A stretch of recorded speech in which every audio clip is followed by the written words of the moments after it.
With the rise of mass shootings across the nation, how is local law enforcement training for such incidents? We find out. Plus, it's time for the Aggie Muster. We see how Aggies from around the globe are preparing. And more than 650,000 vehicles are getting recalled. We see which models are affected. Your Krhd News starts right now. Connecting the Brazos Valley, this is KRHD News. It used to be called Run, Hide, Fight. It's still kind of that same material, but they've added in basically avoid, deny, defend. Thanks for joining us tonight at 10. I'm Brittany DeFran. With the increase of mass shootings across the country, local law enforcement is making sure community members are prepared. It all begins with education. This type of event has increased over the last few years, and I believe this information is very important to get out and publicize to help people in the event they find themselves in one of these types of situations. Sergeant Jonathan Shugart had a mission to bring the civilian response to active shooter training back in early 2019, but his efforts were put on pause due to COVID-19. All those restrictions lifted and get it hosted here, I started putting it together, try to get members of our community the opportunity to come here and learn some of this information. So far, there's a tremendous turnout. Seats were filled during his first class back, and during today's session, more than half the open seats were taken. Sergeant Shugart says businesses can also request his services. For businesses, if they wanted to send an employee to be trained so that they could then teach their own business some of this material, they can do that, and it's 100% free. It's all grant funded.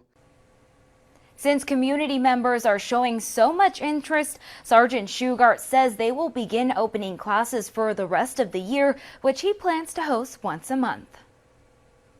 The Aggie Muster brings students and alumni from all across the globe together. The day reaches Aggies from India to Germany to Honduras and Saudi Arabia. Dozens to potentially hundreds of alumni are holding their own services in international homes, restaurants, and military bases. One recent Aggie grad has spent several months in Buenos Aires, Argentina, and was inspired to host their own.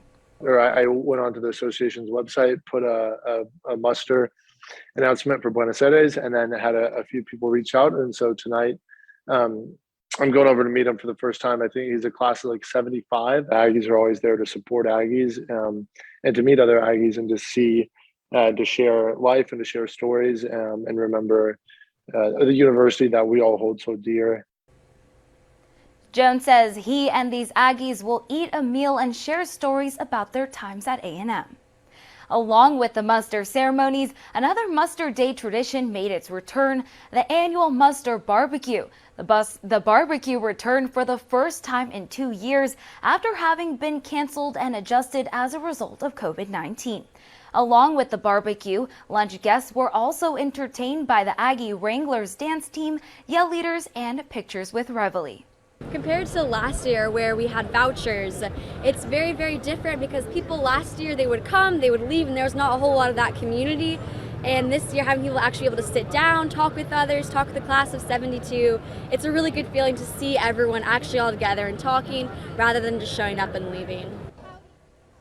This year's Muster Barbecue also welcomed back alumni from the class of 1972 who were there to share stories and old traditions of Texas A&M.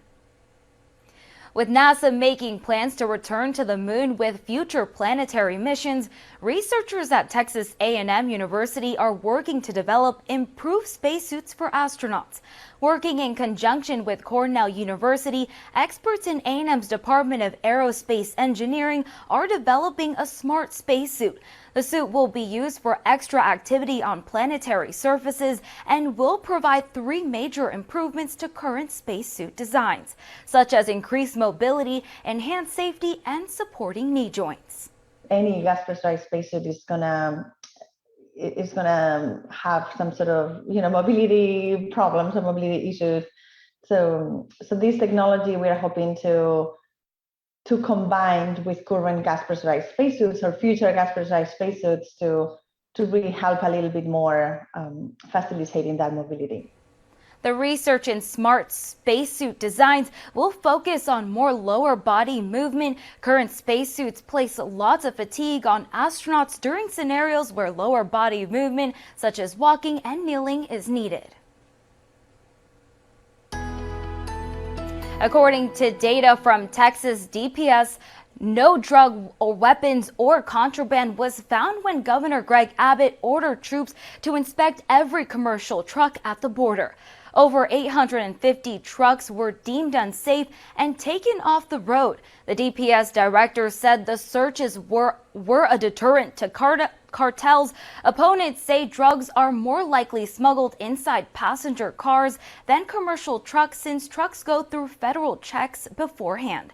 According to Central Texas economist Ray Perryman, the check cost Texas more than $4 billion and the national almost $9 billion before Abbott opened it back up last week. Texas Democrats are trying to move the presidential primary to an earlier date. The National Party is allowing new states to compete for one of their first election spots. The DNC faced several complaints allowing the 2020 primary. Currently, Iowa, New Hampshire, Nevada, and South Carolina hold the first 4 spots. States have until May 6 to submit a letter of interest and then until June 3rd to submit an application. The final calendar could be finalized by the end of summer. Thousands of Ford vehicles are now recalled. The automaker recalled more than 650,000 pickup trucks and SUVs. The company says the windshield wipers can break and fail. The recall covers certain F-150 pickups, Ford Expeditions, and Lincoln Navigators. Owners impacted by the recall will be notified next month. There's a new plan for how 100,000 Ukrainian refugees will come to the U.S. U.S. citizens can apply to be a sponsor. Ukrainians will have to verify things like vaccination, Ukraine residency, and they'll have to pass a security check. Sponsor applications will be posted Monday to the Department of Homeland Security website. As the U.S. continues with efforts to help the people of Ukraine and stop the Russian invasion, the word sanction has come up a lot. Just yesterday, the White House announced a new round of sanctions aimed at a key commercial bank and the Russian oligarch who leads it. Most sanctions have been on Russians with financial power, but as the U.S. and other countries impose sanctions, you may be wondering what they've actually done, as Russia isn't pulling out of Ukraine. The overall lack of accountability that leaders in Russia have toward their own people is likely to make these sanctions less than effective, at least certainly not as effective as we wish they would be. Pierre Ossellin is a foreign relations professor at San Diego State. He says, in a way, sanctions up until now are more symbolic than anything else, essentially just sending a message to Russia that the world isn't happy with what's happening. Over time, he says they could start to add up and put more pressure on Russia. But with the war dragging on, getting to that point would make the global impacts even worse. Meanwhile, European countries are struggling to come up with a plan for a meaningful sanction to stop buying oil and gas from Russia. Experts estimate the EU pays Russia $850 million a day for this. They would have to be willing to hurt themselves and their own people as much as they would hurt Russia and its people. And I don't think that the situation is considered to be serious enough, again, from the perspective of these European states. He says the EU does have a plan to become more independent for energy production, but that has a timeline of 2030. In the meantime, he predicts the U.S. will keep ordering similar sanctions on Russia. Sam Houston State University is now offering a new emerging media class, and it's taking virtual learning to another level. Mass communication students are getting the opportunity to experience virtual reality in the classroom. The class has not met in person and plans to complete their 15-week course in the metaverse. It's very important for the mass communication department to incorporate virtual reality in our curriculum. We want to make sure that we prepare our students for careers of the future. We don't just want to prepare them for jobs that existed in the past. or exist right now. We want to make sure that when our students graduate, they are ready for whatever is coming next. The goal is for students to have an opportunity to incorporate communications and technology while being creative.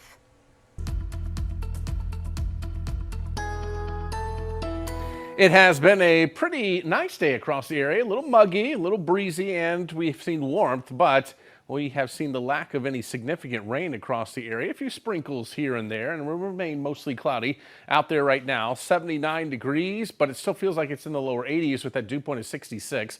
And winds around the southeast at 17 miles per hour. And we're just going to slowly fall through this evening as those clouds are just socked in here across the area. Lots of low clouds. That will continue, and that could lead to a little drizzle as we head into the overnight hours and going into tomorrow morning. But other than that, it's pretty quiet. No major storm systems approaching from the west, so that means the next 48 hours probably not going to yield too much for us, as we will have the clouds around for the morning hours. Again, this tries to kick out a couple showers. I really don't think that's going to be a big deal, as just a little patchy drizzle here and there, and that's going to be about it. We clear out a little bit in the afternoon hours, then we do it all over again on Saturday. Maybe some patchy drizzle, some low clouds in the morning, and then breaking out to partly cloudy skies into the afternoon. And again, the threat of any thunderstorms probably staying away till early next week. So let's check out what we are tracking for you in temperature-wise for tonight. Temperatures in the upper 60s and lower 70s. Go about 71 in Bryan, College Station, and Caldwell, and up to Hearn. Then tomorrow, highs into the 80s, and that's above normal. We're supposed to be right around 80. We'll be in the mid to upper 80s as we head into the afternoon hours, but nowhere near the record high in the 90s. And taking a look at your forecasts, 87, well, it seems very popular here. Friday, Saturday, into Sunday. Maybe an isolated storm threat late Sunday, but I think the bulk of the activity arrives on Monday as a cold front moves into the area and temperatures come down into the 70s. Then we'll go about 77 on Tuesday with a few morning showers possible. Then that clears out, and that means drier conditions thereafter for the middle and end of the week as temperatures warm back up. Inflation is driving up the cost of just about everything right now, but healthcare is especially taking a hard hit. Typically, inflation on healthcare is around 2 times higher than anything else. Healthcare benefit experts find it's usually about 6%. A recent study from HealthView Services projects healthcare inflation will stay at nearly 12% this year and next year. It's expected to go back down after that, but we could still see a long-term impact from this because experts say healthcare prices tend to keep going up even at a slower rate. It shows up in your premium. And that's to me why it can be so difficult for a consumer to deal with this, is that it not only affects your monthly costs in terms of your premium share. Let's say you're getting your coverage to your employer, you're going to see your payroll deductions increase, and they have increased more quickly than wage gains for quite a few years. Paul Seegerd works with a health benefits consulting firm. He says your plan may not cover as much as it used to. As a consumer, we have to learn to consume better. Even when you have an insurance plan and you have a set deductible and a set copay for a certain procedure, different providers may charge wildly different amounts for that procedure, and we do have to get better at consuming healthcare like we do other things. He also recommends setting more money aside for healthcare now if you can, to prepare for what you're going to need in retirement.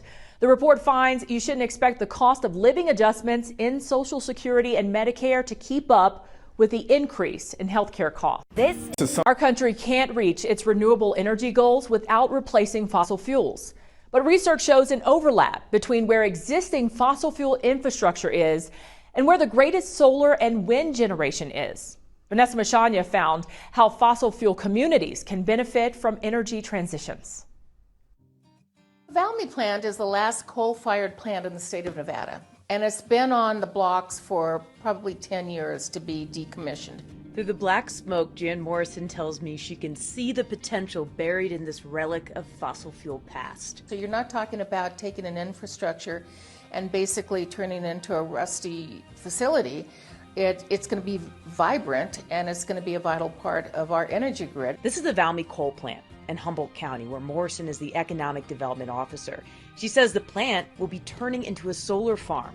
What makes it desirable for that is location, location, location. It is miles and miles and miles of desert.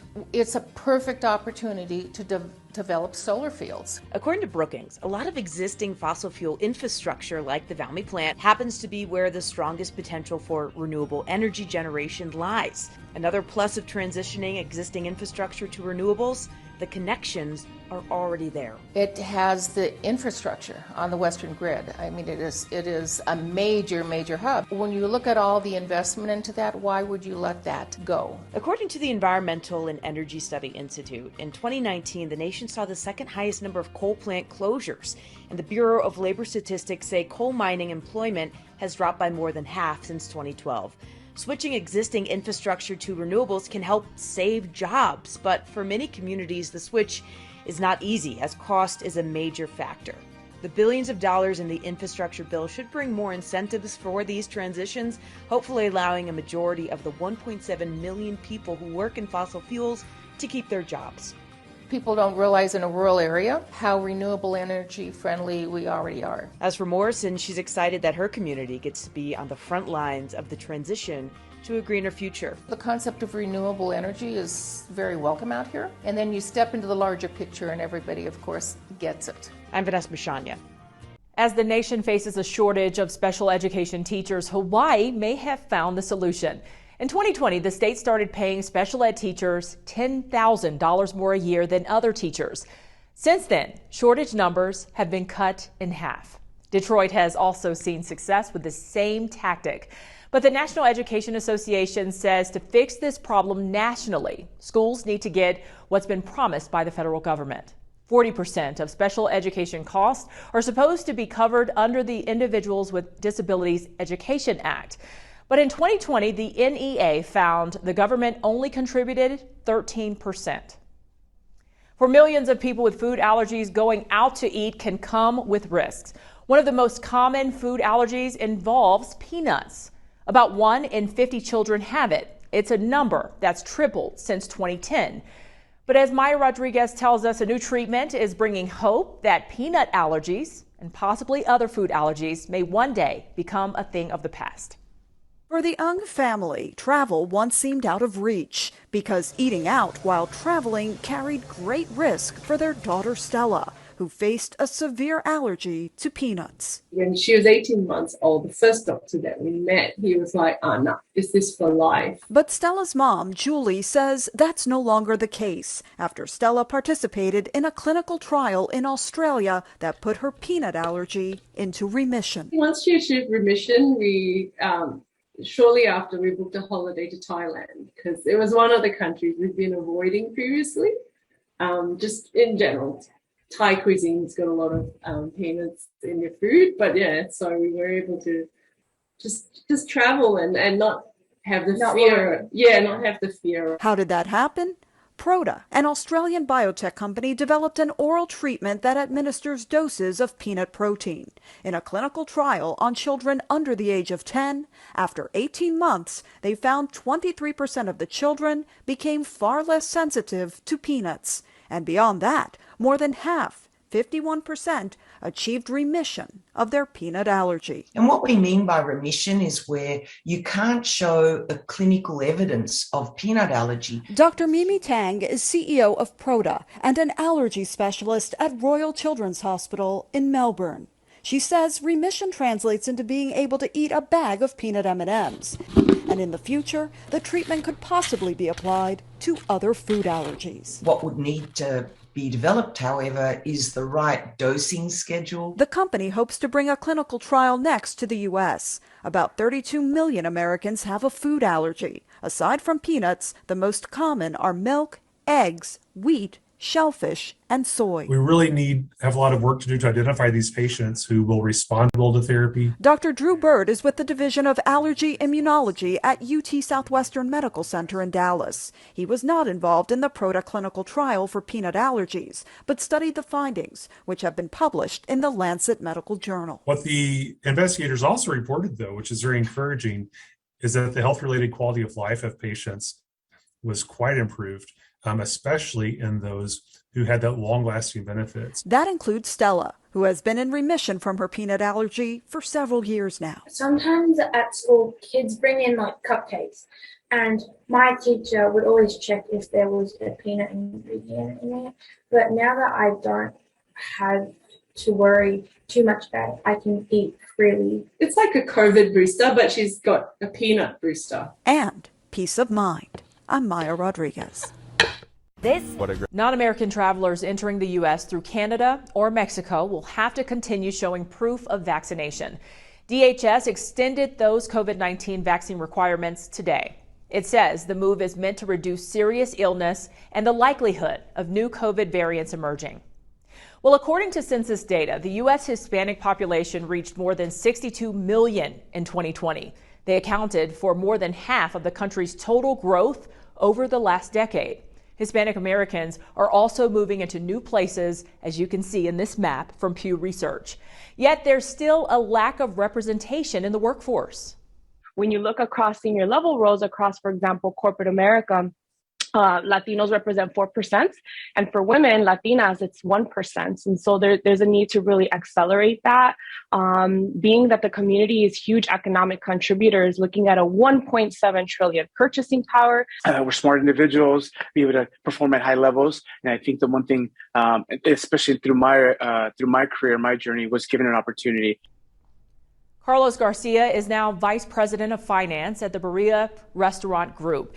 He credits his rise in leadership to long-standing company culture around diversity, equity, and inclusion. And as a Latino myself, a proud Latino, I'm very comfortable, showcasing who I am in terms of my heritage, what my religion, the different things that I'm used to growing up as a Latino, and I'm very comfortable in the organization that I'm in now. Garcia also did leadership training through the Hispanic Alliance for Career Enhancement. He's now part of the team and networking with about 1,000 others over the next few days at the organization's 40th anniversary event. Now, these are pictures they shared. Their goal is to create a pipeline of Latino talent and increase representation and inclusion. I always say we're a Latino is serving organization, not Latino exclusive. And so we invite everyone to be part of this movement that's critical more than ever, right? To ensure that we're building inclusive, equitable spaces, not only in our workplaces, but in our communities that we represent.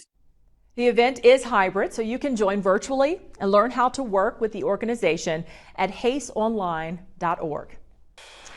Well, you may like the idea of getting a tattoo, but don't want to be stuck with the image on your body years later. Tattoo removal may not be your only option anymore. Tomorrow, the new type of ink made to fade within a year that's coming to cities across the country. Jimmy Kimmel is up next. Good Morning Texas is on tomorrow at 5 a.m. Thanks for joining us. Have a